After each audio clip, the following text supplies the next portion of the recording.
So guys, may peplex lang ako. Magpapalit tayo ng carbon brush para sa grinder. So, pakita ko lang sa iyo kung paano magpalit. So, ayan guys, nakalas ko na. So, need lang natin na linisin. Ito, so, ginabitan ko siya ng contact cleaner para malinis to kasi kanina maitim. Then, nilihan lang natin ng konti para lumabas yung brush. Ito kasi guys, nung ino-open ko, ayaw ng mandar. So, yun. Madali lang guys pagpalit. Ito guys, narito yung carbon brush. Okay? So, pagpalit niyan guys, sisikwatin nyo lang itong lock. May spring lock. Ito. Ayan guys. Yan yung spring lock na tumutulak sa carbon. So, hilahin nyo lang to. Saka itong isa. Ayan. Ingatan nyo lang guys, huwag makalas dito. So, yun. Pag hinila nyo to guys, tanggal na yan. Ayan. And then, kukuha kayo ng kapalit. So, dito, ito guys, clip to. Hilahin nyo lang to dito. So pag nahila nyo to guys, ganun, tigas lang. Pagka nahila nyo to guys, using pliers, kasi hindi natin makuha, malaki yung kamay ko, hihilahin lang yan guys. Ayan, o, tanggal na. So yun, pagpalit niyan guys, tanggalin muna natin itong isa. Ayan. Ayan. So, tanggal na rin. Oh, ipit sa loob. O, ayan guys, tanggal. Diba? So, pagka natanggal na yan guys, saka nyo ipapasok to. Okay? So, pag naipasok nyo yan guys, ayan. So, may guide ako para hindi naliligaw. Lalagyan nyo muna ng guhit para bago nyo kalasin ito. So yun, pagka ipasok nyo na yan, so ayan yung switch kabila. Yan, ihila yung spring dito. So yun, umiikot. So, kabit muna natin to guys, bago natin kabit yung carbon. So, ayan.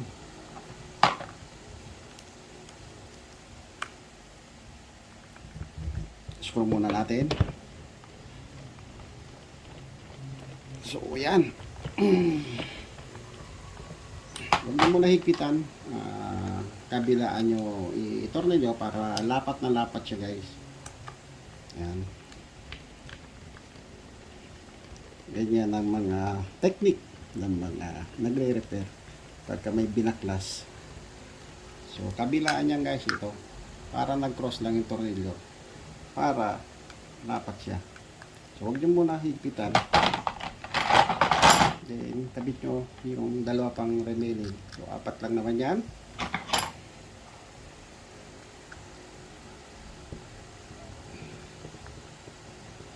Yan. Manual, pwede kong gamitan ng electric screwdriver to. Kaso, undercharge pa. So, tagayin na lang natin pihitin. Madali lang naman, 4 lang naman guys. So, yan. So, yun lang guys ang technique natin para humaba uli yung lifespan ng takbo ng ating grinder. Sabay dinis nung rotor para yung carbon brush ba ay kapit na kapit doon, kikis-kis talaga siya doon. So ayan, hihigpitan na natin guys. Kita pa ba? Ayan, isa-isa pit. So, kabit natin yung pamalit guys. Ito. So, ito guys. May direction siya. So, since dito kakapit yung spring. Kasi isang mahaba yan guys dito at saka isang maiksi. Yung maiksi nando sa may unahan para pagkapit nung susuksok nyo lang uli guys. Ganyan. Diba? Sabay balik tong spring. Sisikwatin lang natin ulit. Yun. Ito na guys, oh. Ayan. Kasi kung binaliktad nyo, tatamaan itong wire. Baka maputol guys. Kasi tumutulak yan. Dumidiin yan habang napupudpod yung carbon doon sa rotor. Unti-unting umiiksi yan. So, yun. Gabit lang natin dito. Suksok lang natin uli. So, kahit anong suksok. Pero sa akin, patalikod yan. Para makatago yung ating terminal. Yun. Naipila ko na guys. So, yan. So, yung kabila naman guys. Ito. So, titignan nyo lang ulit. Nasa yung maiksi. Yun. Doon siya sa taas. So, ayan guys. Oh. Yan. Maiksi doon. Dito yung mahaba. Para pag-lock ng spring. Doon siya. Hindi siya tatamaan yung wire. Okay. So, ayun. Ibalik lang natin.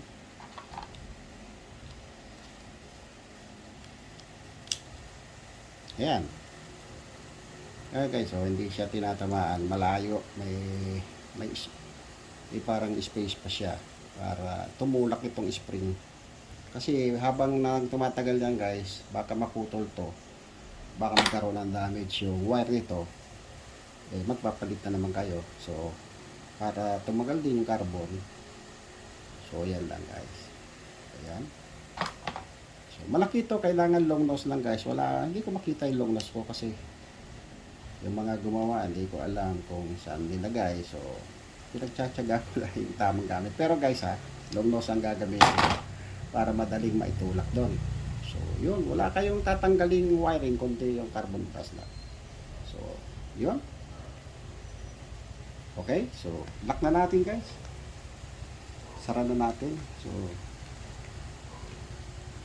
ito, ginuhitan ko na rin to. Ito yung tamang position yan. Yun. Silipin nga muna pala natin habang umiikot. Ayun, umiikot naman yung kanyang kuhan. Swabe naman. So, sarang natin guys. Yung cover. Yan.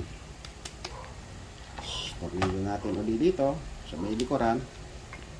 Guys, ang tornilyo lang yan guys sa may puwetan. So, ayun. Ay. Bulag. Kumasyot. Ayun. So, itong gamit ko, yung Hardex na contact cleaner. Maganda tatakbo yung kuryente dyan. So, yan. Okay naman yung switch. Ayan guys. Kailangan mag-lock siya. Tapos, pe-press mo lang, re-release siya. Yun. So, yan na. I-test natin guys. Kung successful ba yung pagpalit natin.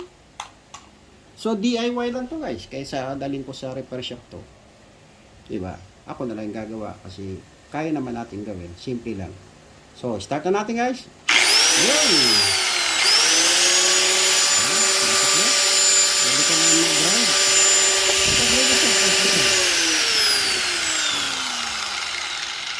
Ayun. Ayos na ayos. So, kasi guys, kaya ginawa ko to. Gagawa kami ng case ng pusa. So, ipe-flex ko rin yun habang ginagawa. So, para mabilis yung paggawa. Ginawa ko to kasi kung magdadala ng grinder yung aking tao na gagawa, hindi ko alam kung kailan siya available. Pero naka-ready na guys yung materials. So, ayun. Yun na guys. So, ito yung itsura nung pinagpalitan guys. Tapos maiksi na siya doon sa original. Doon sa bago. Yan. Pero to guys, pwede ba to kung tutusin? Kasi may spring naman natutulak dito. Ganun. Kaso guys, kaya siguro nasira to. Maitim na. At saka hindi na masyadong lumalapat sa rotor yung ating brush. So yan. Ito yung pinagpalitan natin. Tabi lang natin para sa susunod na bibili tayo, may sample tayo. Kung sa hardware ka mapapunta, pakita nyo lang yung sample. Yun. Tabi lang natin sila lagyan. So, yun. So, yun lang guys. Ito, madumi. Talagang ganito ang mga kamay ng mga nagtatrabaho, sabi nga. So, ayun. At salamat naman at brush lang yung problema. Hindi nasira yung rotor o yung stator. Pwede bibili tayo ng buong assembly. So yun. Ito guys oh. Nakamoto na tayo ng bakal. So yun lang guys. Hanggang dito na lang. At maraming salamat sa inyong lahat. Bye bye.